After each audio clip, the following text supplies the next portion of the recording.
ಎಲ್ಲಿವರೆಗೂ ಹೋರಾಟ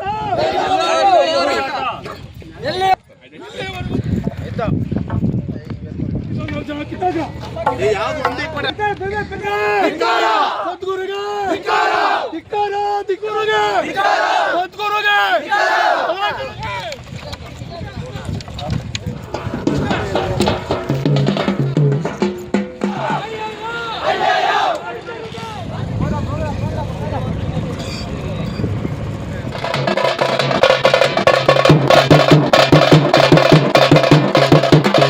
ರೈತರ ಜಮೀನುಗಳ ಮೇಲೆ ಈಶಾ ಫೌಂಡೇಶನ್ ದಬ್ಬಾಳಿಕೆ ಆರೋಪ.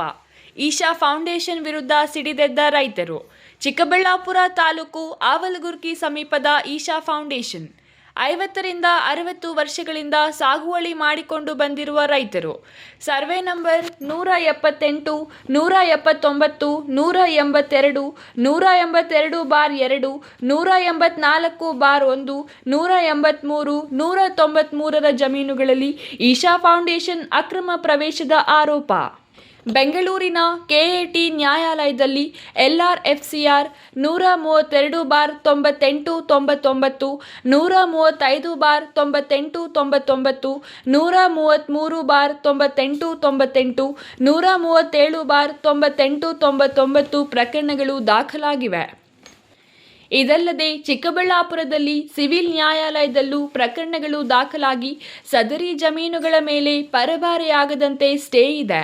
ರೈತ ಕೃಷ್ಣಪ್ಪ, ಚೌಡಮ್ಮ, ರೂಪಾ ಸೇರಿ ರೈತರಿಂದ ಈಶಾ ಫೌಂಡೇಶನ್ನಿಂದ ಮೋಸ ವಂಚನೆ ಆರೋಪ. ಬಿಜೆಪಿ ಮುಖಂಡ ಮಾಜಿ MLC ವೈ.ಎ. ನಾರಾಯಣಸ್ವಾಮಿ ಸಂಬಂಧಿ ಸಕಲೇಶ್ ಕುಮಾರ್ರಿಂದಲೂ ದಬ್ಬಾಳಿಕೆ ವಂಚನೆ ಆರೋಪ. ಸುಮಾರು 25 ಎಕರೆ ಜಮೀನನ್ನು ಅಕ್ರಮವಾಗಿ ಪರಭಾರೆ ಮಾಡಿರುವ ಆರೋಪ. ಕೆಎಟಿ, ಕಂದಾಯ, ಸಿವಿಲ್ ಸೇರಿದಂತೆ ಪ್ರಕರಣಗಳು ನಡೆಯುತ್ತಿದ್ದರೂ ಅಕ್ರಮವಾಗಿ ಜಮೀನು ಪರಭಾರೆ ಆರೋಪ. ಬಡಪಾಯಿ ರೈತರ ಮೇಲೆ ಈಶಾ ಫೌಂಡೇಶನ್ ದಬ್ಬಾಳಿಕೆ ಆರೋಪ.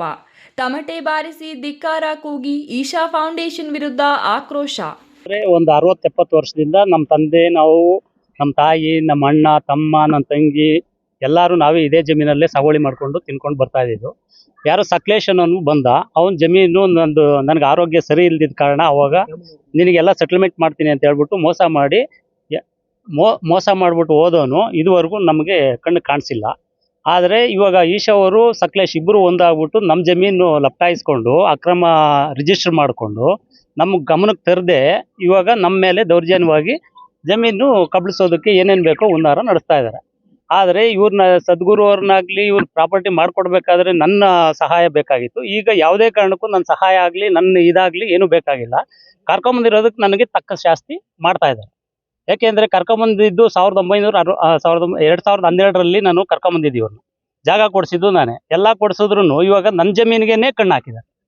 ನಂದು ಸೆಟಲ್ಮೆಂಟ್ ಮಾಡ್ತೀನಿ, ನೀನು ಚೆನ್ನಾಗಿ ನೋಡ್ಕೊತೀನಿ, ನಿಮ್ಮ ತಂದೆ ತಾಯಿನ ಚೆನ್ನಾಗಿ ನೋಡ್ಕೊತೀನಿ, ಅದು ಇದು ಅಂತ ಎಲ್ಲ ಬುರುಡೆ ಮಾತುಗಳು ಹೇಳ್ಬಿಟ್ಟು ಆಪ್ರೇಷನ್ ನನಗೆ ಲಿವರ್ ಟ್ರಾನ್ಸ್ಪ್ಲಾಂಟ್ ಆದಾಗ ಅವರು ಸಹಾಯ ಮಾಡಿದ್ದಾರೆ, ಮಾಡಿಲ್ಲ ಅಂತ ನಾನು ಹೇಳ್ತಾ ಇಲ್ಲ. 25-30 ಲಕ್ಷ ಕೊಟ್ಟಿದ್ದಾರೆ, ಅದಕ್ಕೆ ಏನು ಬೇಕೋ ಬರ್ಸ್ಕೊಂಡಿದ್ದಾರೆ, ಅದೆಲ್ಲ ಆಗಿದೆ. ಆದರೆ ಈಗ ನನ್ನ ಜಮೀನಿಗೆ ಸಕ್ಲೇಶು ಇವರಿಬ್ಬರು ಒಂದಾಗಿ ನನಗೆ ತುಂಬ ನಮ್ಮ ತಂದೆ ಇದರಿಂದನೇ ಒಂದು ಸ್ವಲ್ಪ ನರಕ ಅನುಭವಿಸ್ಬಿಟ್ಟು ನೇಣಾಕೊಂಡು ಸತ್ತೋದ್ರು 2 ವರ್ಷದ ಹಿಂದೆ.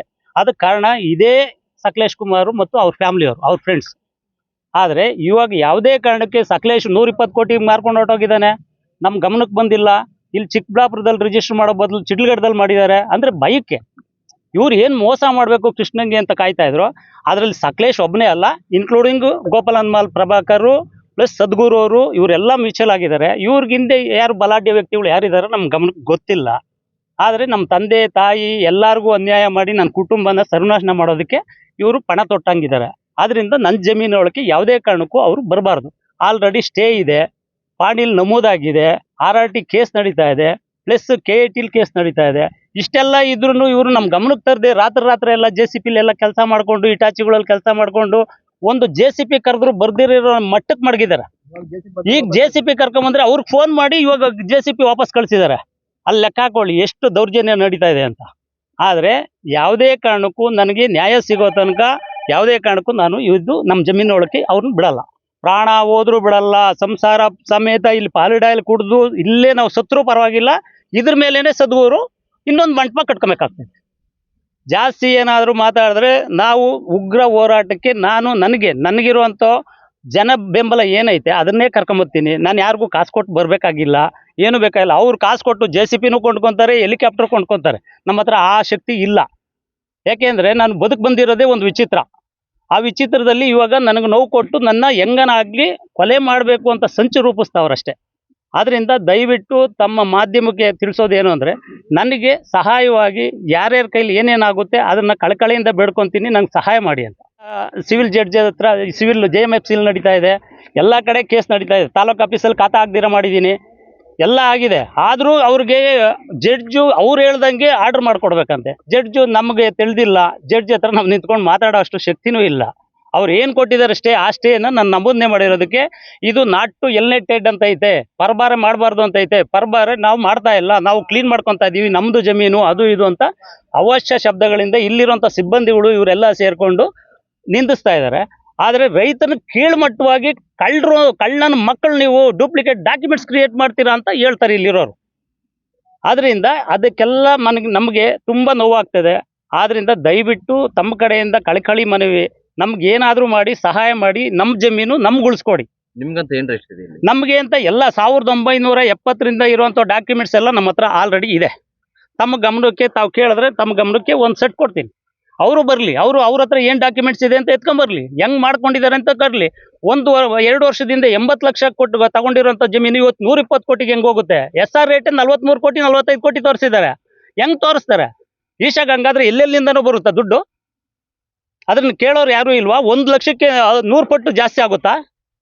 ಅದನ್ನೆಲ್ಲ ತಾವು ಕೇಳಿ, ತಮ್ಮ ಮಾಧ್ಯಮದ ಎದುರುಗಡೆನೇ ಇಡ್ತೀನಿ. ಅವರು ಬರಲಿ, ಅವರು ಬಂದು ಕೂತ್ಕೊಂಡು ಮಾತಾಡಲಿ. ಹಿಂದೆ ತಹಸೀಲ್ದಾರ್ ಹೌದು, ರೆವಿನ್ಯೂ ತಹಸೀಲ್ದಾರ್ 1997ರಿಂದ 95ರಿಂದ ನಮ್ಗೆ ಏನೇನು ಆದೇಶ ಮಾಡಿದ್ರೆ ಎಲ್ಲ ಆದೇಶದ ಕಾಪಿಗಳು ಇದಾವೆ. ಮತ್ತೆ ಪರಬಾರೆ ಮಾಡಬಾರ್ದು ಅಂತ. ಹೌದು, ಪರಬಾರೆ ಮಾಡಬಾರ್ದು ಅಂತಾನೂ ಇದೆ. ಆದ್ರೆ ಇವ್ರು ಏನಕ್ಕೆ ದೌರ್ಜನ್ಯ ಮಾಡ್ತಾ ಇದ್ದಾರೆ ಅಂತ ಗೊತ್ತಿಲ್ಲ. ಯಾರ್ಯಾರ ವಿರುದ್ಧ ಕೇಸ್ ನಡೀತಿರೋದು? ನನಗೆ AVM ಮುರುಗನ್ ಅವ್ರಿಗೆ, ಪ್ಲಸ್ ಈಗ ಈಶೋ ಅವ್ರ ಮೇಲೆ, ಪ್ಲಸ್ ಸಕಲೇಶ್ ಮೇಲೆ, ಸಕಲೇಶ್ ಫ್ರೆಂಡ್ಸ್ ಮೇಲೆ, ಇವ್ರ ಮೇಲೆಲ್ಲ ಕೇಸ್ ನಡೀತಾ ಇದಾವೆ. ತಮಿಳ್ ಚಿತ್ತನ್ ಮೇಲೆ ಎಲ್ಲ ನಡೀತಾ ಇದ್ರು. ಇವರು ಅಕ್ರಮವಾಗಿ ರಾತ್ರಿ ಎಲ್ಲ ಎಷ್ಟು ನೋಡಿ, ತಮ್ಮ ಮಾಧ್ಯಮಕ್ಕೆ ತಿಳಿಸ್ತೀನಿ, ಎಷ್ಟು ಕ್ಲೀನ್ ಮಾಡ್ತಾ ಇದ್ದಾರೆ, ಏನ್ ಮಾಡ್ತಾ ಇದ್ದಾರೆ. ರಾತ್ರಿ ಹೊತ್ತು ಮಾಡೋದು ಇದೆಲ್ಲ, ಬೆಳಗ್ಗೆ ಹೊತ್ತಲ್ಲ, ರಾತ್ರಿ ಹೊತ್ತು ಮಾಡೋದು. ಇವತ್ತು ನೆನ್ನೆ ನಾನು ಕಂಪ್ಲೇಂಟ್ ಕೊಡ್ತಾ ಇದ್ದಂಗೆ ರಾತ್ರಿ ಎಲ್ಲ ಬೀದಿ ದೀಪಲು ಇಲ್ಲಿರೋಂಥ ಲೈಟ್ಸ್ ಎಲ್ಲ ಆಫ್ ಮಾಡಿದ್ದಾರೆ. ಇವಾಗ ಅದೇ ಸಕಲೇಶು ಸರ್ಕಾರದಿಂದ ಯಾರಿಗೂ ಮಂಜೂರಾಗಿಲ್ಲ, ಇಲ್ಲಿರೋಂಥ ರೈತರಿಗೆ ಮಂಜೂರಾಗಿಲ್ಲ. ಆ ಕಡೆ ನೋಡಿ, ಆ ಬೆಟ್ಟನ ಹೆಂಗ್ ಕೊರ್ದಿದ್ದಾನೆ ಅಂತ. ಅವ್ರ ಅಪ್ಪಂದ ಆಸ್ತಿ ಎಷ್ಟು ವರ್ಷದಿಂದ ಬಂದಿದ್ದಾನೆ ಸಕಲೇಶು, ಎಷ್ಟು ವರ್ಷದಿಂದ ಬಂದಿದ್ದಾನೆ. ಅದನ್ನ ಕೇಳೋದಕ್ಕೆ ಯಾರಿಗೂ, ಯಾವುದೇ ಅಧಿಕಾರಿಗೆ ಒಂದು ಕಿಂಚಿತ್ತು ಮಾನ ಮರ್ಯಾದೆ ಇನ್ನೊಂದು ಏನೂ ಇಲ್ಲ. ಅದನ್ನ ಕೇಳಲ್ಲ. ಒಬ್ಬ ರೈತ ಯಾರಾದರೂ ಒಂದು 6 ಅಡಿ 3 ಅಡಿ ಅಲ್ಲಿ ದಾರಿ ಕೇಳಿದ್ರೆ ಕೊಡೋಕ್ಕಾಗಲ್ಲ. ಅವ್ನು ಬೆಟ್ಟ ಎಲ್ಲ ಕೊರಿತಾ ಇದ್ದಾನೆ. ಆ ಬೆಟ್ಟ ಕೊರೆದ್ರೆ ಯಾರೂ ಸಹಿಸ್ಕೊಂತ ಇಲ್ಲ. ಇಲ್ಲಿ ಕೇಳೋದಕ್ಕೆ ಯಾರಿಗೂ ರೈಟ್ಸು ಇಲ್ಲ. ಯಾರನ್ನ ಬಂದ್ರೆ ಧಮಕಿ ಹಾಕೋದು, ರೌಡಿಗಳನ್ನ ಕರ್ಕೊಂಬೋದು, ಹೊಡ್ಸೋದು, ಕುಡ್ಸೋದು, ಇದೇ ಕೊಲೆ ಬೆದರಿಕೆಗಳೇ ಆಗ್ತಾ ಇದಾರೆ. ಅದಕ್ಕೆ ನಾವು ಯಾರು ಏನ್ ಮಾಡೋಕ್ಕಾಗುತ್ತೆ? ಒಂದು ಕುಟುಂಬ ಏನ್ ಮಾಡೋಕ್ಕಾಗುತ್ತೆ? ನಾವು ಎಷ್ಟು ಜನ ರೈತರು ಕೇಳಿ, ರೈತರು ಇಲ್ಲೇ ಇದ್ದಾರೆ, ಎಷ್ಟು ಜನ ಹಾಕೊಂಡಿದ್ದಾರೆ ಅಂತ ಕೇಳಿ. 1998ರಲ್ಲಿ ಅಪ್ಲಿಕೇಶನ್ ಹಾಕೊಂಡಿರೋ ಇದುವರೆಗೂ ಒಂದೇ ಒಂದು ಯಾವುದೇ ಕಾರಣಕ್ಕೂ 1 ಗುಂಟೆ ಜಮೀನು ಮಂಜೂರು ಮಾಡಿಲ್ಲ.